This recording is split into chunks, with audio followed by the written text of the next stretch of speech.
She sold me a filthy lash kit for 20 bucks, lied to my face, blocked me, and thought that was the end of it. But what she didn't know was that I don't let things go, and I'm really, really good at digging.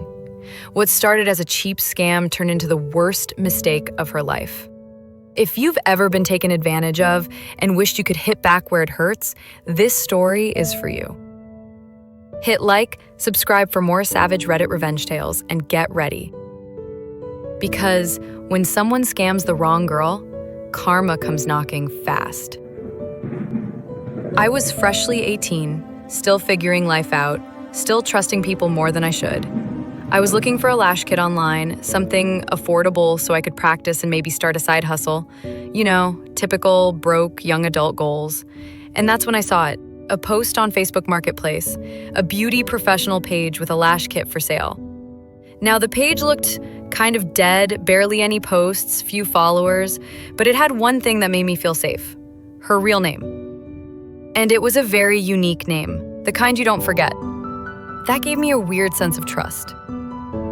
We started chatting. She said she wasn't a regular seller. She just bought the kit for a class she ended up missing, so now she was reselling it. Okay, fair enough. I asked not once, not twice, but 3 times if the kit was new. She swore it was, said she hadn't used a single item. We agreed to meet at a local mall. I was already running errands, hands full, juggling bags, half distracted. She handed me the kit. I glanced at it, but I didn't check.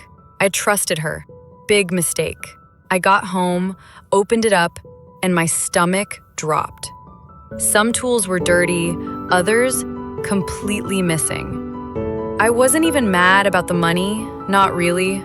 It was 20 bucks. What really burned me was the laziness. Like, if you're gonna scam someone, at least try, wipe the stuff down, make it look convincing. But this woman didn't even put in the effort to fake it. She lied so blatantly, like I was too stupid to notice. That stung. I messaged her with photos. I kept it polite at first, still hoping this was some kind of mix-up. Her response? No, it's new. That was it. Not even an attempt to explain the missing pieces or the obvious dirt, just denial. Then she blocked me. That's when I snapped. Because it wasn't about the money anymore, it was about principle, about how people like her get away with stuff because they assume no one will fight back. Well, she picked the wrong girl. See, I have a skill, a very particular set of skills. Call it obsessive, call it unhealthy, but when I want to find someone, I do. I started with the beauty page, checked the likes, the followers, found overlaps, traced them back to her real Facebook profile, which I'd already saved. From there, I found 5 personal Facebook profiles, 3 Instagram accounts, her husband's profile, his ex-wife, his estranged kid. Yeah, I went deep. I even started putting timelines together, like the fact that the husband had a kid from a previous marriage and that the math between his divorce and the birth of the scammer's baby didn't quite add up. Scandalous stuff. Now that I had everything, it was time to make my move. First, I commented screenshots of our convo under her family's posts. Is X your family member? She scammed me for 20 sad bucks. Are these the family values you taught her? Petty? Maybe. Effective? Absolutely. Then I messaged her main profile. Hey, remember me? The girl you scammed? I told her I had receipts, literal photos, proof she sold a used dirty lash kit and lied. I reminded her she was a cosmetologist and these products go near the eye. What she did wasn't just shady, it was dangerous. And if she didn't pay me back, I'd go nuclear. I would post her name, photos, car model, license plate, taxpayer ID, business info, all of it, across every beauty and sales group she worked in. I'd message her husband's ex, the stepkid, everyone. And guess what?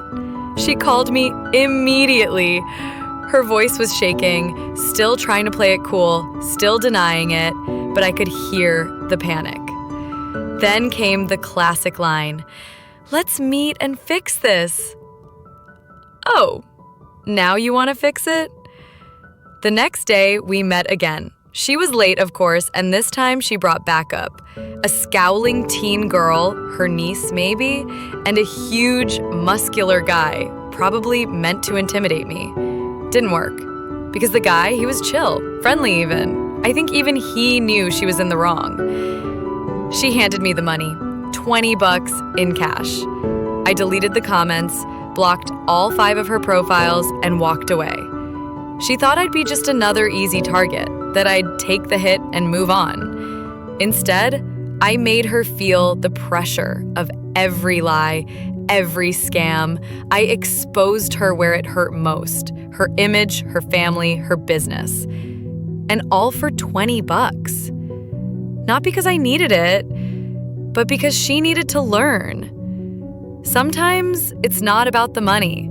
It's about the principle, about refusing to be walked over, about making sure the next person doesn't get scammed like you did.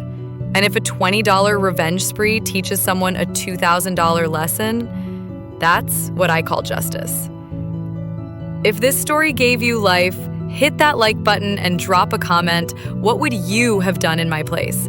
And don't forget to subscribe for more savage Reddit revenge stories, because sometimes karma needs a little push.